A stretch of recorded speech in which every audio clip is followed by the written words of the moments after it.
Hello, hello, hello. Welcome in, everyone.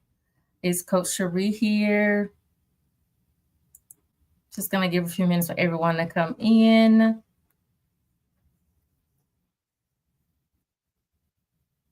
Welcome, and thank you so much for being here today and joining my live. Whether you're watching live currently or you'll be watching a replay, thank you so much for tuning in.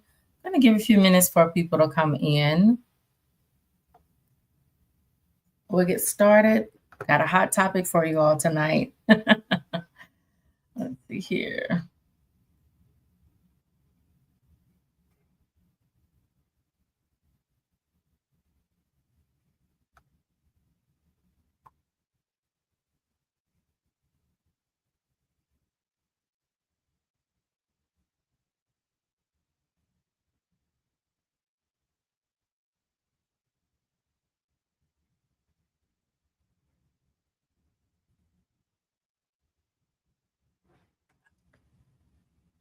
So, hello everyone. We're going to go ahead and get started. Welcome and thank you so much for being here today and joining my live.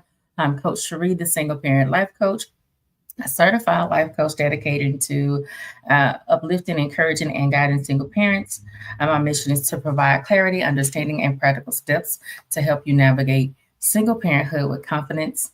And together we'll focus on embracing your unique journey, discovering your inner strength, and becoming the best version of yourself for both you and your children. So today we're going to dive into the topic breaking free from parental guilt, understanding why it happens and how to overcome it. So, talking about parental guilt, it's something that almost every single parent experiences at some point. I'm sure there are other parents out there that experience it too. Whether it's the feeling of not spending enough time with your children, making difficult financial decisions, or wondering if you're doing enough.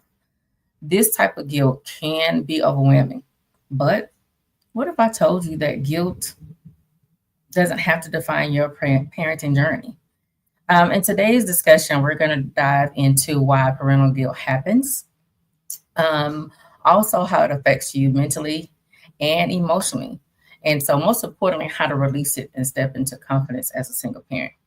So, those focus areas that we're going to talk about is identifying the root cause, reframing your perspective, setting realistic expectations, prioritizing quality over quantity, practicing self compassion, seeking and accepting support, and creating healthy boundaries. That's pretty heavy, and I know it's a lot. But hey, we're going to get through it. So, first of all, identifying the root cause of parental guilt. It can be things such as like your common triggers. It could be societal pressures, comparison to other parents, or even how your parents were when you were a child, or personal expectations of yourself. Thinking about your specific feelings of guilt, what situations bring them on? What are your triggers that make you feel guilty?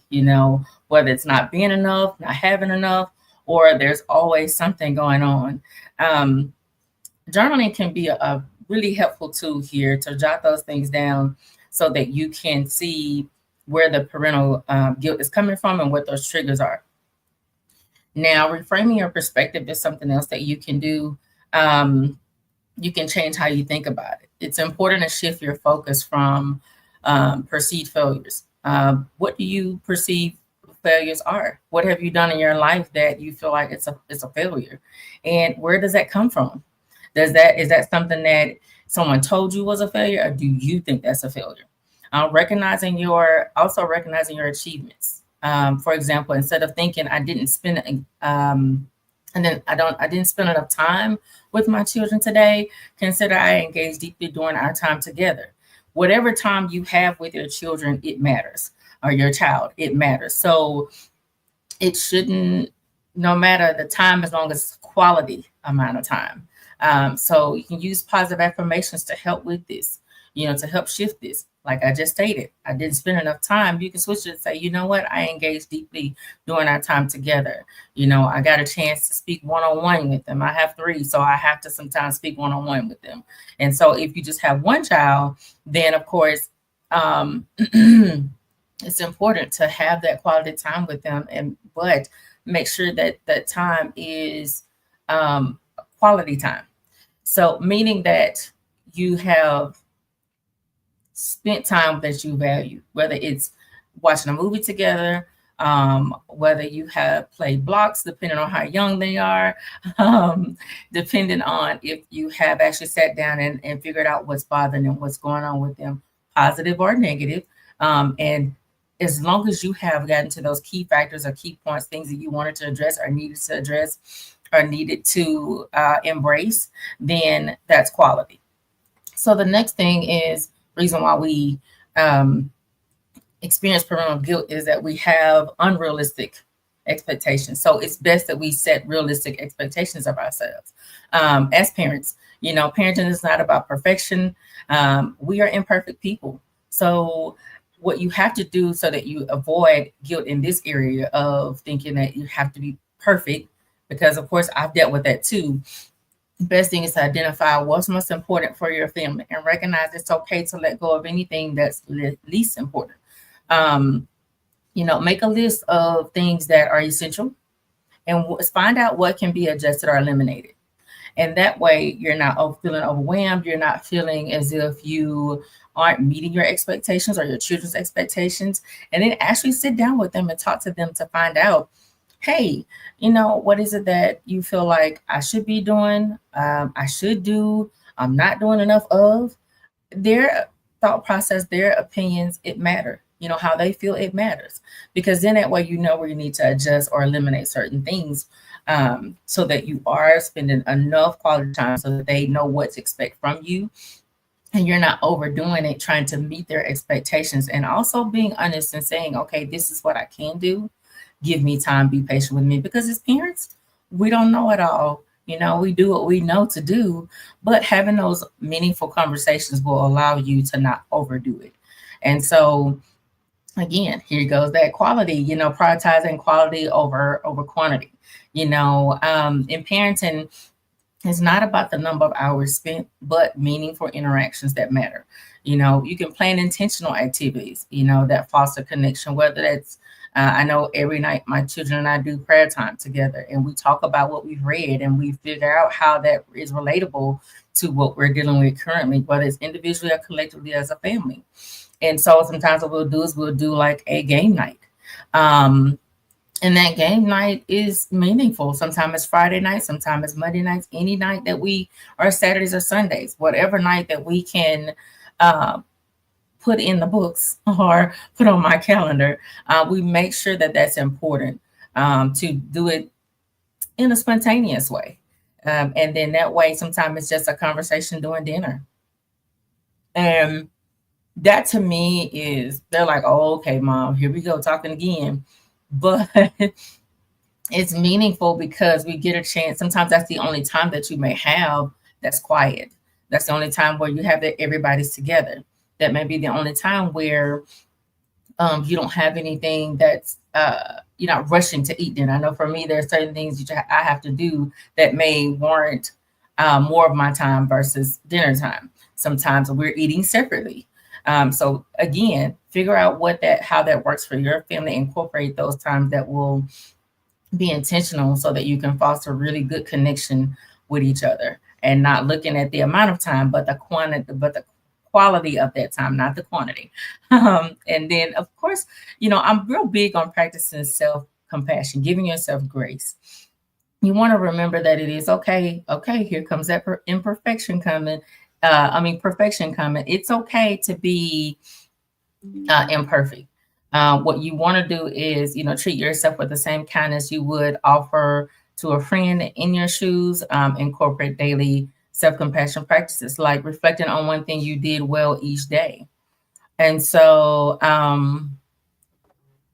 making sure that you, like I stated, give yourself compassion, give yourself grace, give yourself kudos that you have taken out the time to spend with your children. But then it's also that self-reflection time that you need for yourself. And so then, of course, seeking and accepting support. Reach out to friends, families, parenting groups. You also may want to reach out to a therapist, a life coach, someone that can help you lighten the load, because we all, as single parents, have a heavy load. that's no that's a no-brainer there. So we have a heavy load because we're doing it all by ourselves. However, seeking help, the right type of help, is about building a community that uplifts you. And it's not a sign of weakness. I think a lot of us don't reach out because we feel like that's a sign of weakness, or that we can't do it, or that we're not perfect. It shows a slight flaw that, oh, I need help. And help is not a sign of weakness. Help is really courage to say, hey, I need help. I need someone to help me. And so also, it's always good, even when you fear that, or if that's a fear of yours, or if you feel like you're not being a good parent by asking for help, create healthy boundaries and make sure that you explain those boundaries with those people, whether it's your children, whether it's your coworkers, whether that's someone you're dating, whether that's the other parent in co-parenting, or even family members, because this protects your mental health, your mental well-being. It's necessary to say no. No, that's not it. This is what it is, and this is how it's going to be. You want to safeguard the time with your family. You don't want others to. You want to ensure that you're communicating what those boundaries are, so that people know that you're doing it, not just stopping someone from doing something, but it's out of love. Understanding, and having understanding, and then also respect there. And so let's see here. So, one thing about parental guilt, you you really want to understand where it's coming from. Like I stated beforehand, what are those triggers? And sometimes it can be that feeling that you're not doing enough, that you need more, and your children deserve more. Been there, done that. And I still have to counteract those things, because in different seasons it brings about a different type of parental guilt. And so it can be overwhelming, but the good news is you don't have to stay stuck in guilt. You can release it, and you can step into confidence as a single parent. And so again, why does this parental guilt happen? Because you deeply love your children. It's really out of love, and you want what's best for them. I often feel the pressures of single parenthood, and it feels sometimes can feel heavier depending on where you are with each child, and what pressures you're dealing with, sometimes just per child, or just with life and what they have to deal with.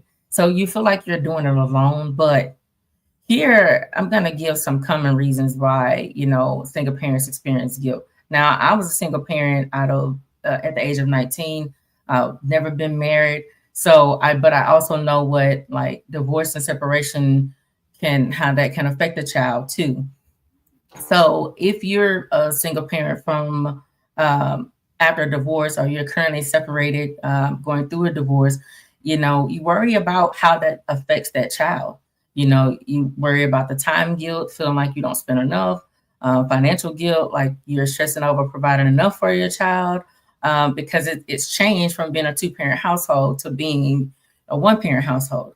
In my situation, it's always been a one-parent household. So that's all they know, other than the whole co-parenting aspect of, if, with their going to spend time with their father, and then dealing with those dynamics too.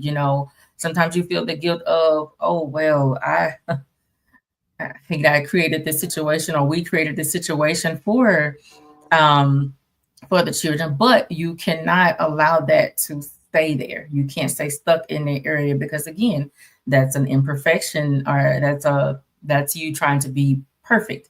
No, all of us are imperfect. We're gonna make decisions and mistakes in life, so we have to make sure that we love that part of us too. Also, there's a self-care guilt, feeling selfish for prioritizing your needs. Again, once you make those necessary adjustments in your life, you don't feel, or in your routine, you don't feel that self-care guilt, because you have to be taken care of too in order to take care of your children. So, and then of course, there's that comparison guilt, seeing other families, with two-parent households, or thinking that yours doesn't measure up. So the truth is, guilt is a sign that you care, but staying in guilt does not serve you or your child or your children. It doesn't serve a purpose for you all. So how does parental guilt affect your mental and emotional well-being? I'm glad you asked. Um, uh, when guilt lingers, it turns into self-doubt and emotional exhaustion. It can lead to anxiety, being overwhelmed. You can have emotional burnout, low self-worth, low self-esteem. You're constantly second guessing your parenting decisions. Then you're trying to overcompensate for doing everything for your child or children while neglecting yourself. And then again, that's when you experience that burnout because you're not, adjusting things. You're not adjusting your schedule. You're not adjusting your routine. And so then there's stress and resentment. And then you hold on to that guilt, and then it can make you feel resentful toward your circumstances or even your co parent. And that's where the bigger issues come in with the co parent because you're not only trying to make sure that child is taken care of you, then you're having to deal with what they desire, what they want, and what they need if co parenting exists. So if you're operating from that guilt, you're parenting from a place of fear instead of confidence, and then your child picks up on that energy. They don't need a perfect parent. They just need a present parent. They need someone that's self assured. They need someone that's loving on them. And so if you are stuck in this type of guilt, then you're stuck still trying to reassure yourself. You're stuck. You're not able to give them what they need because you are uh, pouring from an empty cup, if that makes sense. You're pouring from an empty cup because you're not able to give yourself that time that you need to recharge, to reset, to refresh your mind, to reset yourself. And so, how do you release this and step into single parent confidence as a single parent? Reframe your mindset. Instead of focusing on what you lack, shift your perspective to what you bring to the table. Ask yourself, what am I already doing well as a parent? Really that simple. What am I already doing well as a parent?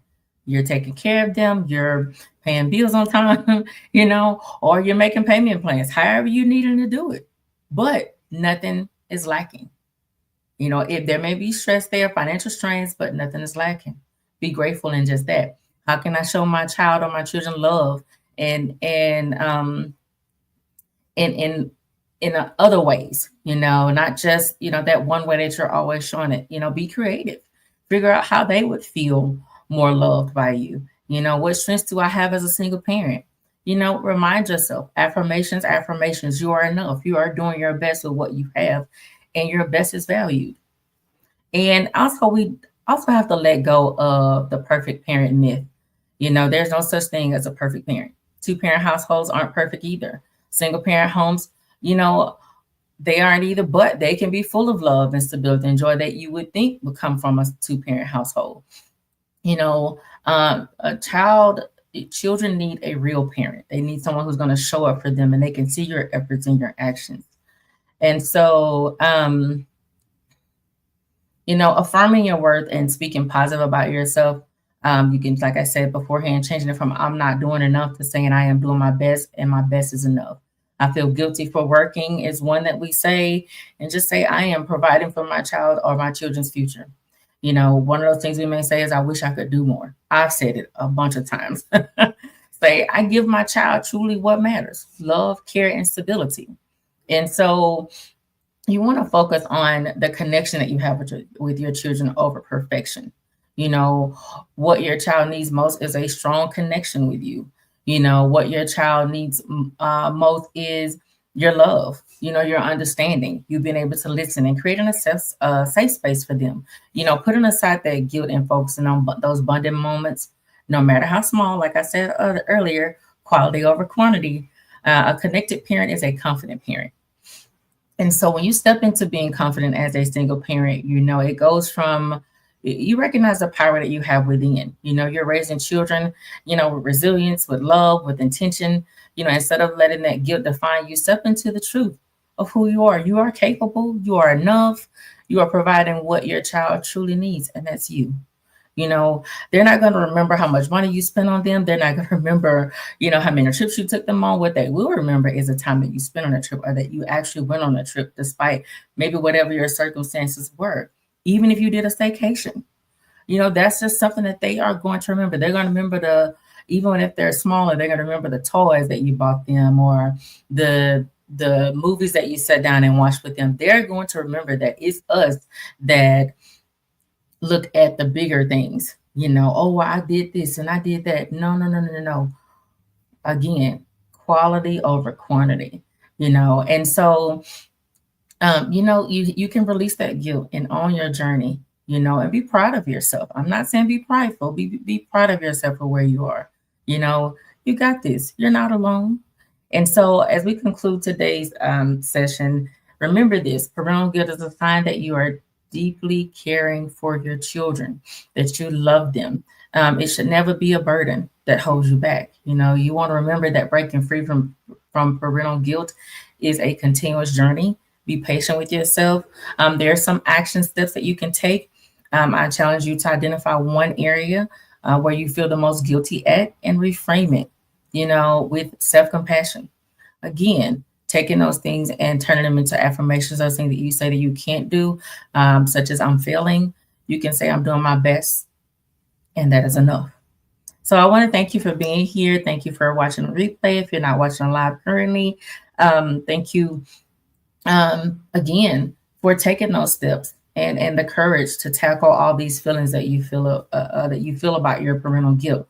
You're doing an amazing job, and just know that this is just your right now situation, not your forevermore circumstance, and it won't always look like this. Trust me, they grow up at some point. So just continue to create those quality over quantity moments, and that parental guilt, you'll see it release on a daily basis. Until next time, I'll see you all next Thursday. Have a great night.